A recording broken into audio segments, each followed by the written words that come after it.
Olá, hoje eu quero abordar um assunto muito importante e de muita polêmica na vida daqueles que esperam no Senhor.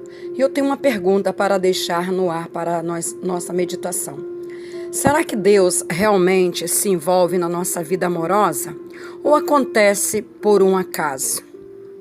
Se você está esperando no Senhor por um namoro, um casamento que glorifique a Deus, provavelmente você já deve ter sido alvo de muitas críticas, piadinha, dizendo que você vai ficar para titia, para titio, que está encalhado, e que Deus não se mete em vida sentimental. Infelizmente, até no nosso meio, no meio evangélico, tem pessoas com esse tipo de comportamento e pensamento.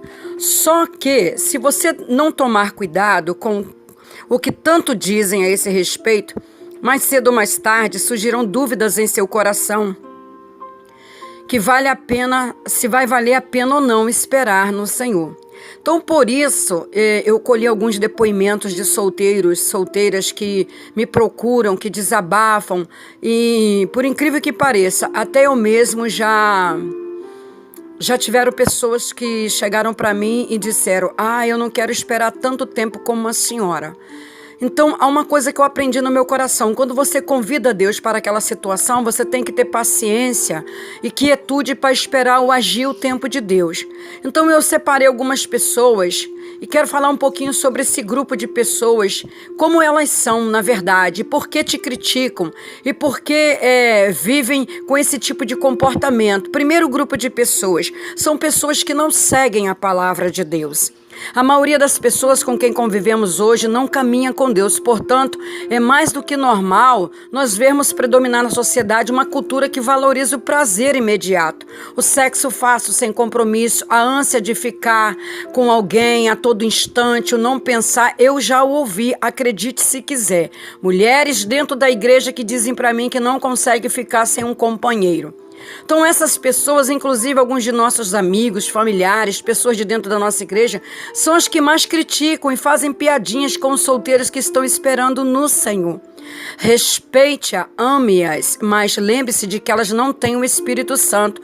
Por isso, ignore essas palavras que tentam tirar você dos propósitos de Deus. Segundo tipo de pessoa, pessoas que parecem, mas não são de Deus. Nem todo mundo que diz cristão é cristão de verdade. Então, existe aqueles que tiveram uma verdadeira experiência com Deus, uma conversão em Cristo Jesus, e diferentemente daqueles que só tiveram uma experiência emocional com Deus. Não podemos apontar o dedo julgando quem é quem, não é de Deus, quem é de Deus, mas que fique bem claro, nem todo mundo que está na igreja é de fato cristão. Mateus 7:23 é claro contra isso. Nem todos que me dizem Senhor, Senhor, entrarão no reino dos céus. Então, nós precisamos ficar atentos com os frutos, bons ou ruins, que essa pessoa produz, porque as palavras e os conselhos delas costumam trazer paz ao seu coração. Se não costuma trazer paz, Deus não é Deus de confusão. Cale a boca, fala uma coisa, mas com o coração praticam outra. Então, esse tipo de pessoas, ele nunca vem para somar. Então, é importante você entender isso, porque essas pessoas geralmente tentarão dar conselhos contrários ao que o Espírito Santo de Deus tem orientado aos seus filhos de uma maneira mais específica. Pare para pensar. Se elas não estão na luz, como podem aconselhar você? Talvez você ache que elas sejam expert no assunto, que saibam tudo sobre como conquistar, seduzir alguém, mas na verdade, elas provavelmente não sabem nada sobre o que Deus faz para unir seus filhos em propósitos. Terceiro grupo de pessoas que são de Deus, mas não se aprofundam no assunto. Existem também muitos que são verdadeiramente servos do Senhor e até bastante usados para falar do Evangelho, mas quando o assunto é vida afetiva para solteiros cristãos, falam coisas que vêm do coração, que nem vem do coração de Deus, mas sim deles mesmos. Para você ter uma ideia, já ouvi líderes, até mesmo líderes famosos, dizendo que Deus não se mete na vida sentimental dos seus filhos. Olha a decisão mais importante da sua vida é aceitar a Jesus. Para quem vai se casar, a segunda de maior importância é a escolha da pessoa com quem você vai se unir em matrimônio. Aí eu te pergunto, como Deus se envolveria nessa questão? Se Ele direciona os seus filhos sobre propósitos específicos, Deus sobre seu ministério, chamado, faculdade, carreira, não só nos direcionaria para o casamento?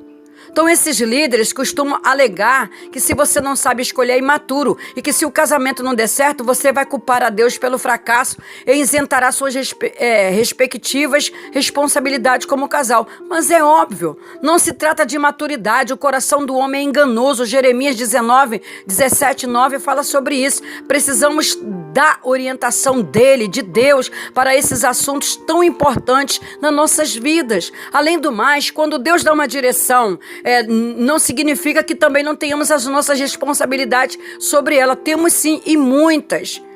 Porque Deus, ele só vai entrar numa história quando você convida ele para te dar uma resposta. Mas o que acontece? Tem muita gente hoje em dia que deixa de orar: Senhor, se é da tua vontade, que o Senhor possa nos unir. Se não for, que o Senhor arranque o sentimento do nosso coração. As pessoas não fazem isso. Por quê? Porque tem medo de Deus dar um não e arrancar o sentimento. E ela já está apaixonada. A quarto tipo de pessoa. Pessoas que só depois de casadas conhecem Jesus. Embora não possamos generalizar, isso também é comum. Muitos servos de Deus que andam na santidade se casaram antes de se converter ao Evangelho.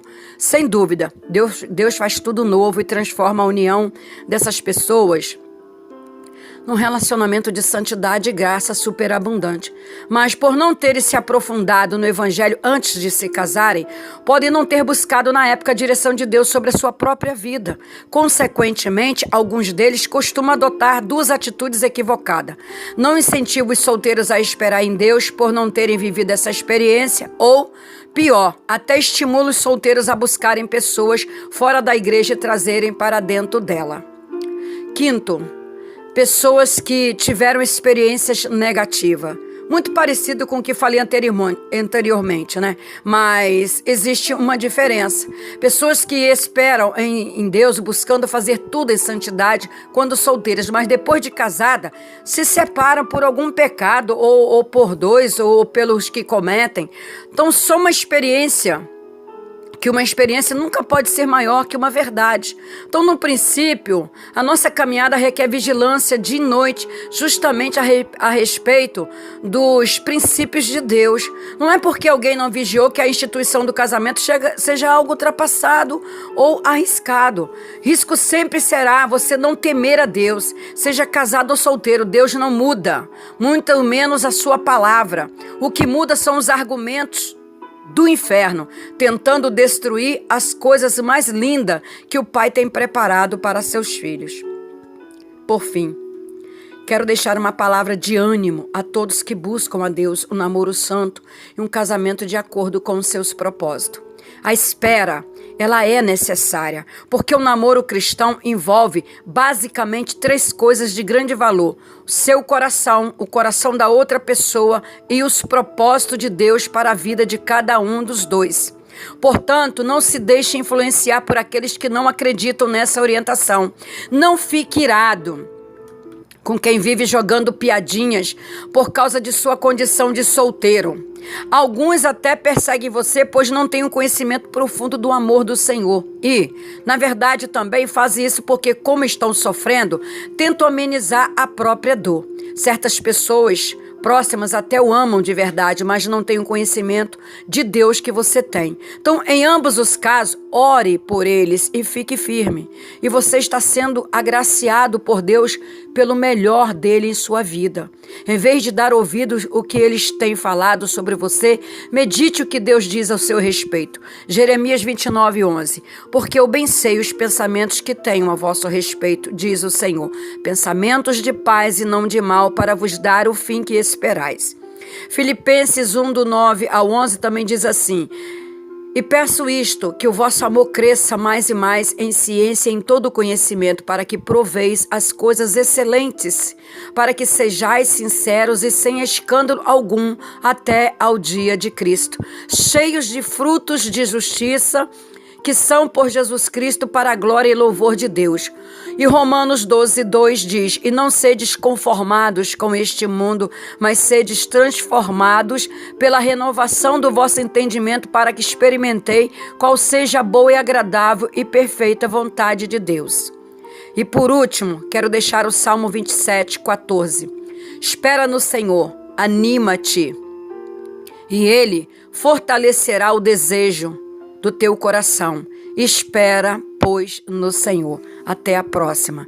Não se esqueça de dar um like aí, deixa o seu like e compartilhe para que nós possamos alcançar muitas pessoas através da palavra e do aconselhamento divino.